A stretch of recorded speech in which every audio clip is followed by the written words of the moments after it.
Lei de Kepler, uma linha imaginária ligando o Sol a um planeta, varre áreas iguais em tempos iguais. Esta lei das áreas iguais também se aplica aos vórtices de furacões, tempestades e até mesmo banheiras. E no centro desse movimento de rotação está a lei do momento angular.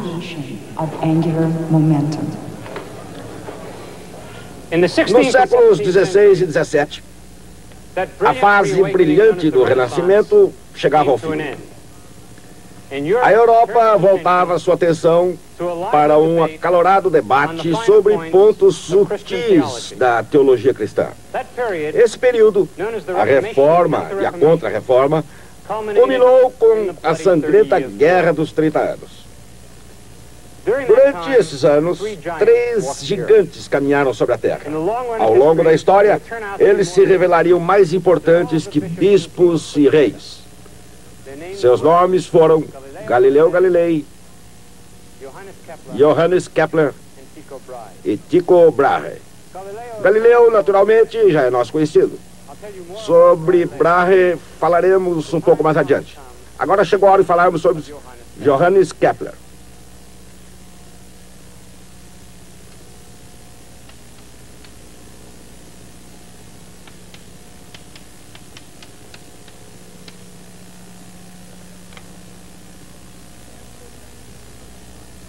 Kepler certamente não tinha o aspecto de um gigante.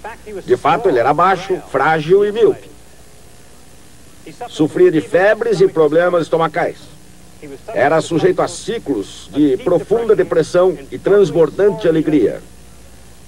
Essa euforia estava normalmente associada a alguma descoberta científica que havia feito ou pensava que havia feito. Também era rigorosamente honesto. Escreveu, por exemplo, a própria mãe como tagarela e possuidora de mau gênio, e sua primeira mulher como gorda, confusa e ignorante. Comentou sobre a ciência com a mesma franqueza. Escreveu seus fracassos e sobre seus sentimentos durante o decorrer das investigações científicas.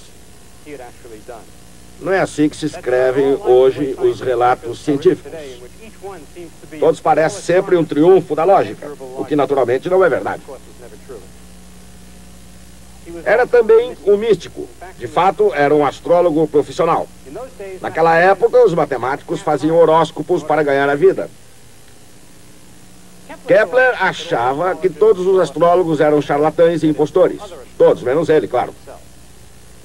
Ele fez o próprio horóscopo, tendo chegado à conclusão que fora concebido às 4h07 da manhã do dia 16 de maio de 1571. Talvez tivesse razão, talvez não. Foi a noite de núpcias de seus pais e ele nasceu 7 meses mais tarde. Era um autêntico gênio. Durante uma discussão, por exemplo, sobre o formato de tonéis de vinho, quase inventa o cálculo integral. Também descobriu muitas leis. 3 delas se revelariam corretas. É por essas leis que seu nome hoje é lembrado.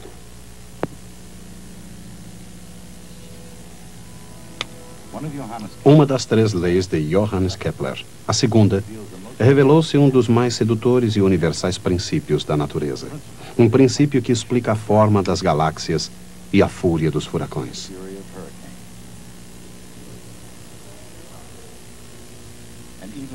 E até mesmo esses relativamente calmos remoinhos na banheira da família. Afinal, a segunda lei de Kepler acabou sendo vista como uma simples consequência da lei de conservação do momento angular. Mas, no início, sua ideia foi considerada uma extravagância, um corpo de conhecimento grego talhado em pedra, uma afronta contra a anatomia aceita do universo. Kepler discordou dos astrônomos clássicos, dando as costas a 2000 anos de sabedoria coletiva.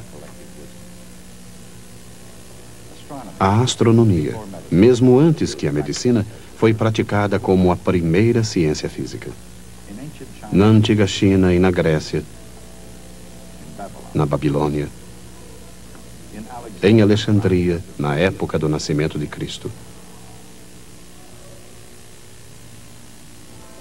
Em Copan, o centro científico sagrado dos maias, na sabedoria do califafo de Bagdá, na Alhambra Moura, onde a matemática e a arte se combinaram, produzindo magníficos projetos.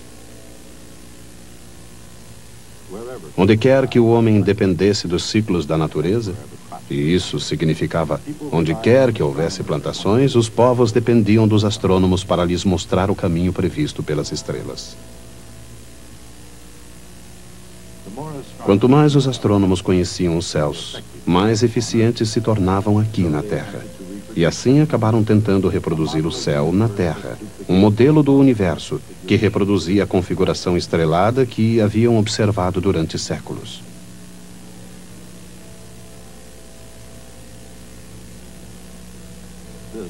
Essa não era uma tarefa fácil, nem mesmo para as mentes mais brilhantes da época áurea. Os gregos criaram todas as espécies de esquemas originais até mais ou menos o ano 350 a.C., quando apareceu Aristóteles, que lançou algumas ideias sobre tudo que existia sob o Sol, ele inclusive. Uma das coisas que Aristóteles afirmava com segurança era que a Terra era o centro do universo.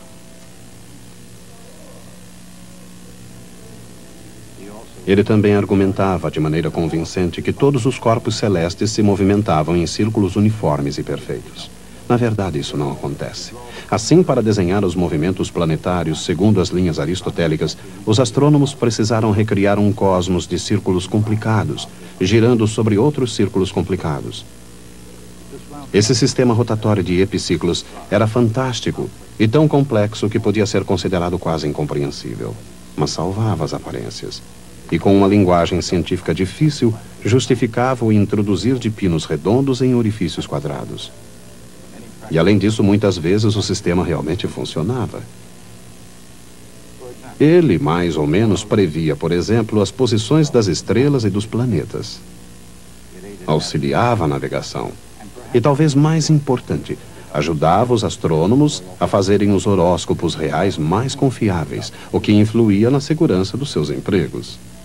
Na verdade, a visão aristotélica, com a Terra no centro do universo, na qual todo movimento era uniformemente circular, satisfazia quase todo mundo. Quase todo mundo, com exceção de Nicolau Copérnico, que por volta de 1500 escreveu um livro que pode ser considerado um verdadeiro furacão intelectual: A Revolução dos Corpos Celestes. Em suas páginas havia ideias suficientemente poderosas para atirar a Terra no espaço, abalando as próprias bases da ciência física nesse processo. Em outro simples capítulo, Copérnico recriou o universo. Ele colocou o Sol, não a Terra, no seu centro. E colocou a Terra como mais um planeta em órbita ao redor do Sol. O universo de Copérnico era uma ideia tão revolucionária como nenhuma outra antes ou depois. Na verdade, a partir de Copérnico, a palavra revolução passou a significar uma mudança radical. Mas, mesmo enquanto tentava derrubar as ideias de Aristóteles, Copérnico conservou a prática arraigada da atividade do astrônomo: manter as aparências. Os planetas giram em torno do Sol, ele ousou dizer, e não em circunferências perfeitas, nem com velocidades uniformes. No entanto, para manter as aparências, ele não ousou ir mais longe. Copérnico concluiu seu livro reproduzindo a velha história de epiciclos. Assim, no final das contas, o sistema de Copérnico era não mais estranho do que aquele que ele queria substituir. Seu teor revolucionário permaneceu quase escondido por trás da cortina de fumaça da complexidade astronômica. De qualquer maneira, essas ideias produziram centelhas que incendiaram a imaginação de Johannes Kepler. Ele sabia que Copérnico havia minado a estrutura da primeira grande máxima da antiguidade. Uma vez que a Terra não era o centro fixo do universo, Kepler estava livre para se desviar do movimento circular uniforme. Mas o que poderia tomar o seu lugar?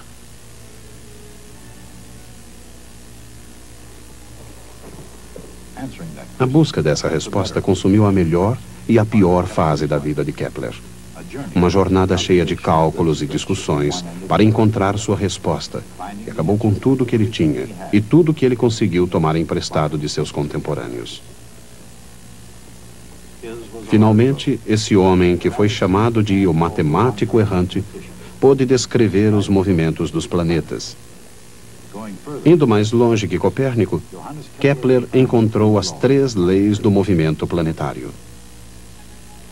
A primeira lei de Kepler deu às órbitas dos planetas uma forma nova, não circular, e afastou o Sol um pouco do centro dos acontecimentos. Assim, no curso de suas viagens, um planeta às vezes está mais próximo do Sol, outras mais distante. De acordo com a segunda lei de Kepler, quanto mais próximo do Sol, mais rápido esse planeta se movimentava. Quanto mais longe, mais lentamente se deslocava.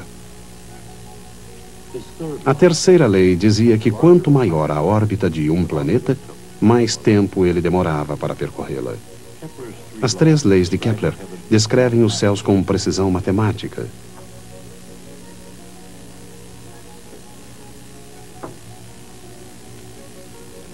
Ao mesmo tempo, seus princípios também se aplicam bem perto de nós.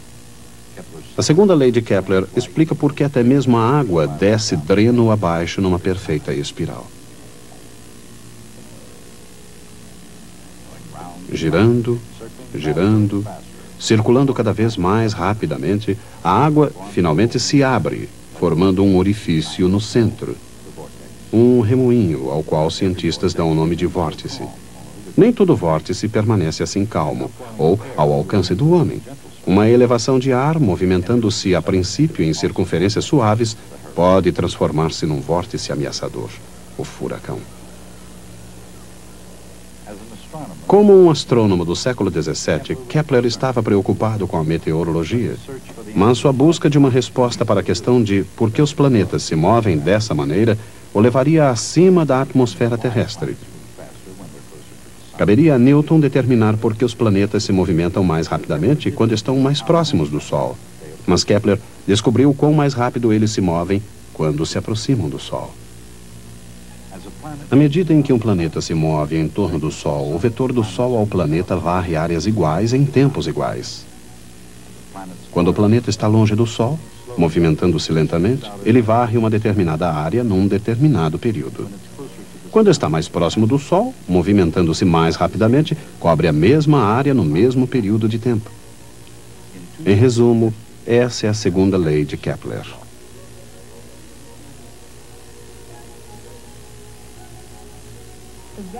O vetor varre uma área de forma triangular. A área do paralelogramo, formado por 2 vetores, é seu produto vetorial.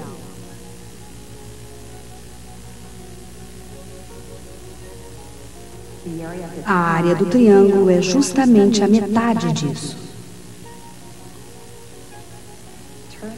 Transformando isso numa derivada, o resultado é a velocidade da variação do vetor. dA dt é igual a meio R vetorial V, uma constante, exatamente o mesmo em todas as partes da órbita do planeta. A lei das áreas iguais de Kepler não se aplica apenas aos planetas em órbita. Aqui, cada gota obedece à mesma lei. A água parece calma, parada, imóvel. Mas devido à rotação da Terra, entre outras razões, a água em qualquer recipiente circula. E às vezes a água em movimento produz efeitos cada vez mais surpreendentes. A princípio, ela escoa lenta e suavemente. Mas à medida em que flui, a água começa a circular em torno do dreno. Exatamente como os planetas de Kepler, ela varre áreas iguais em tempos iguais. Mas ao contrário dos planetas, a água se movimenta em circunferências cada vez menores, cada vez mais rapidamente até atingir o seu vórtice. O remoinho perdura até a água escorrer. Uma vez iniciado o movimento do vórtice, é muito difícil interrompê-lo. Objetos em rotação, um planeta, a água, até mesmo um patinador no gelo, todos obedecem à mesma lei básica. Não se trata da lei de áreas iguais, que é uma consequência relacionada, porém incidental, de uma lei mais profunda da natureza. Trata-se da lei da conservação do momento angular. O que é momento angular? A conservação da quantidade de movimento vem da lei de Newton. A força é igual à velocidade de variação da quantidade de movimento. Se não há força, a quantidade de movimento não se altera. Ela é constante. Em outras palavras, a quantidade de movimento é conservada. Mas uma estranha mudança ocorre quando o momento é angular. Mesmo que uma força seja aplicada a um corpo, alguma coisa ainda pode ser zero. E alguma coisa é igual a zero. Não a força, mas a torção. Em termos matemáticos, R vetorial F igual a zero. Naturalmente, nem todas as forças se comportam dessa maneira. Para abrir uma válvula, por exemplo, ou fazer uma roda girar, uma torção é tudo o que é necessário.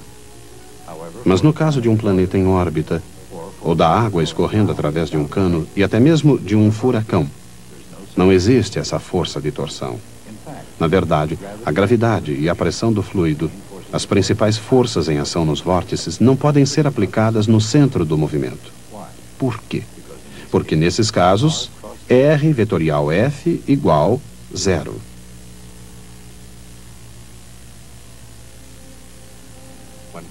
Quando a força é zero, a quantidade de movimento é conservada. Quando R vetorial F é zero, algo mais é conservado. Então, R vetor F é derivada do quê? A resposta é encontrada na diferenciação de R vetorial V. Use a regra do produto.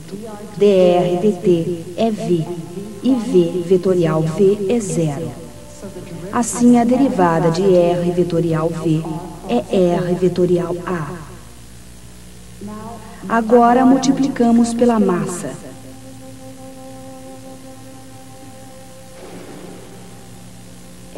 L é M vezes R vetorial V. Se R vetorial F é zero, a quantidade de L é conservada. L é chamado momento angular. R vetorial F. A força de torção é chamado de torque. Por exemplo, um planeta em órbita não sofre torque nenhum. Ele tem momento angular constante. É por isso que a segunda lei de Kepler é verdadeira. De acordo com a lei da inércia, um corpo movimentando-se em linha reta manterá sua velocidade constante, a menos que sobre ele seja aplicada alguma força. Da mesma maneira, um corpo em rotação continuará girando a menos que uma torção ou torque lhe seja aplicado. Esta é a essência da lei de conservação do momento angular. O momento angular L é um vetor que segue a regra da mão direita. No caso do movimento circular, quando V e R são perpendiculares, o valor de L é mRV. Para manter L constante, caso a circunferência seja reduzida, a velocidade deve aumentar.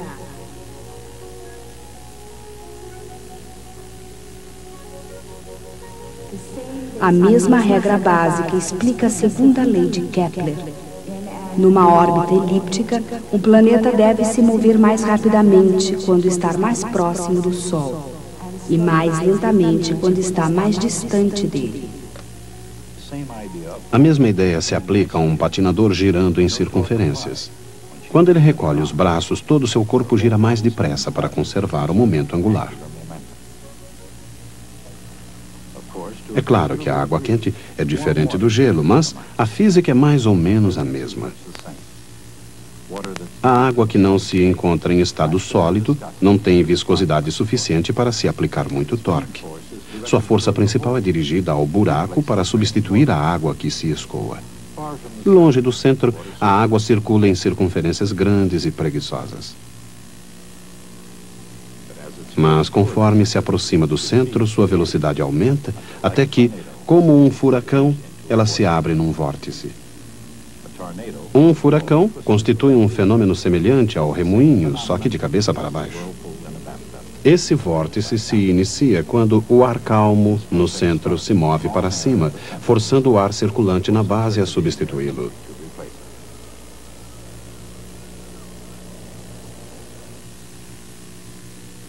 Às vezes, a ascensão é provocada pelo fogo. Quando um vórtice se desenvolve, o fenômeno é conhecido como uma tempestade de fogo, ou melhor, um furacão de fogo. Não foi a vaca de propriedade da senhora O'Leary a responsável pela devastação de Chicago em 1871. O responsável foi o vórtice de um furacão de fogo. Durante a Segunda Guerra Mundial, como as vítimas puderam aprender, as tempestades de fogo, uma vez iniciadas, eram muito difíceis de serem debeladas. Aparentemente duram eternamente. A mancha vermelha de Júpiter é um enorme furacão em atividade pelo menos desde 1610. Galileu foi o primeiro a observá-la, quando olhava 4 dos satélites de Júpiter orbitando num plano. De maneira semelhante, os anéis de Saturno são satélites num plano em torno de um corpo central. A estrutura de todo o sistema solar é constituída dessa mesma forma. Além disso, muitas galáxias compartilham da mesma forma básica. Um disco chato em volta de um centro globular. Na estrutura do universo, por que seria essa forma de disco tão generalizada?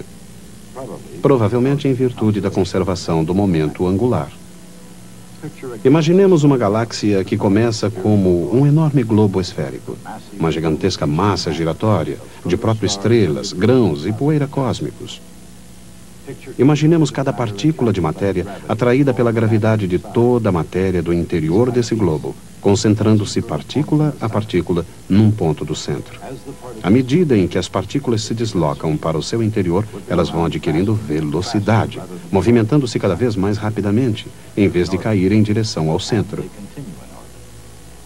Elas estão em órbita e continuam em órbita para sempre. É assim que o momento angular ajuda a projetar a forma do universo. Em 1562, ocorreu uma importante conjunção dos planetas superiores. O evento foi observado com emoção por um mundo mergulhado na astrologia. Descobriu-se que as antigas tabelas astronômicas de predições astrais estavam defasadas de alguns dias. E as novas tabelas de Copérnico eram ainda piores. Tudo isso teve um efeito devastador sobre um jovem aristocrata dinamarquês. Seu nome era Tycho Brahe.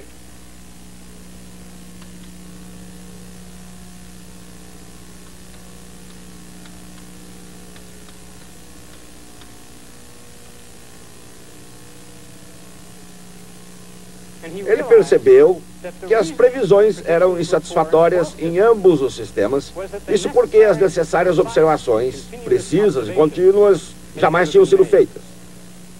Decidiu, então, tornar-se um astrônomo.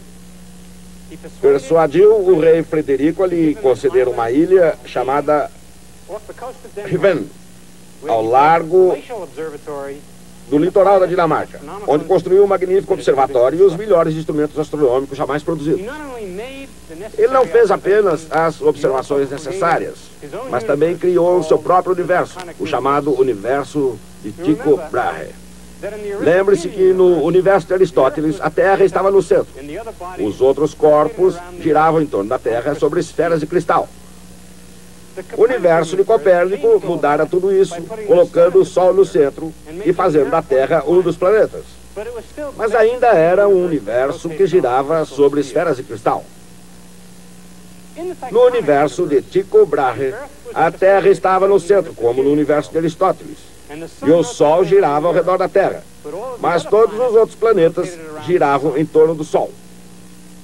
Para nós, o sistema de Tycho Brahe parece uma solução conciliatória entre os mundos de Aristóteles e o de Copérnico. Mas ele foi, na verdade, uma inovação radical.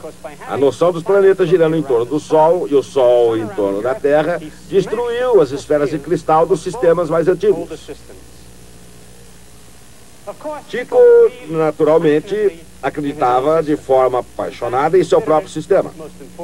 De fato, considerava esse sistema a sua mais importante conquista. Mas hoje sabemos, olhando para trás na história, que suas verdadeiras e importantes conquistas foram suas observações cuidadosas e sistemáticas dos céus. Antes de Tycho, as posições dos corpos celestes eram conhecidas com uma incerteza de 10 minutos de arco, cerca de 1/6 de um grau. Um grau corresponde à largura de um dedo estando o braço esticado. Imaginemos as observações com uma incerteza de cerca de 1/6 de grau. Quando Tycho concluiu seu trabalho, as incertezas em relação às posições dos corpos celestes foram reduzidas a 2 minutos de arco. É a partir desse avanço crucial que se desenvolve o resto de nossa história.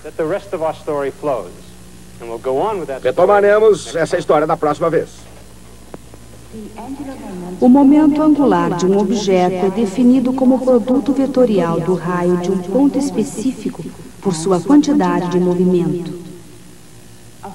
Uma força que aplica uma torção é chamada de torque. Ele é igual ao produto vetorial do raio pela força, R vetorial F. O torque é igual à velocidade de variação do momento angular. Quando um objeto não sofre a ação de um torque, o momento angular do objeto é conservado.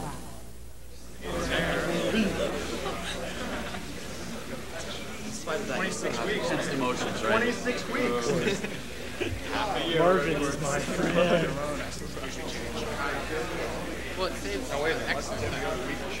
Yeah, unfortunately.